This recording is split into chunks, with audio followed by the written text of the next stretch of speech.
السلام عليكم ورحمة الله، نتمنى تكونوا في أحسن الأحوال ومرحبا بكم. اليوم غادي نشارك معكم هاد الطاجين حافي ولكن بواحد المكون كيجي لذيذ بزاف بزاف. نبداو على بركة الله.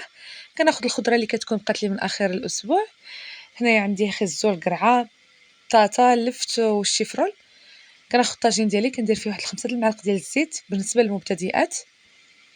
كنخليهم يسخنوا واحد شوية، كنشد البصلة ديالي كنشلضها، كنضيفها على ديك الزيت، كنخليها تقلى واحد شويه، كنزيد عليها غير شويه ديال الملحه حيتاش كما قلت لكم غادي نضيف واحد المكون اللي هو داك المرقه اللي كنطيب فيها الدجاج.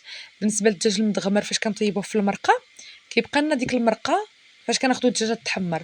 ايوا هذاك المرق هو اللي كنمرق به كيجي الطاجين رائع. كندير غير شويه ديال الملحه، شويه ديال التحميره حيتاش ديك المرقه راه غادي تكون مالحه، شويه ديال الخرقوم وشويه ديال الفلفله. صافي كنخليهم يتقلاو ومن بعد كناخذ الخضره ديالي كنستفها في الطاجين حيتاش كما قلت لكم راه الطاجين حافي، يعني ما غاديش ندير الدجاج، ما غاديش ندير اللحم، ولكن اللذه يا سلام. عرفتوا هذا الطاجين تنكل كله ما بقى منه حتى فرتوته. صافي كناخذ الشيفرول ديالي زعما كنخدعهم فاش غادي يطيب غادي يسحب لهم داك اللحم. صافي كنبقى نستف عليه الخضره الاخرى يعني باش يشد ليه الشكل ديال الطاجين. كندير البطاطا ديالي، كندير كما قلت لكم قرعه، خيزو، ممكن ديروا بطاطا حلوه حتى هي كتجي زوينه، ممكن ديروا الدنجال حتى هو كيجي زوين. المهم داكشي اللي كيبقى لكم في اخر الاسبوع كما قلت لكم في اول الفيديو. ومن بعد فاش كنستف الخضره ديالي عاد كنزيد داك المرق كنكون درتو في قراعي ديال الزوج وكنخليه في الثلاجه اللي كنستعملو على حساب سيمانه.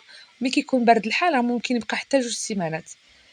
صافي كنديرو على الطاجين ديالي وكندير شويه ديال الماء غليان كنضيفو باش ما يجيش مركز بالملح.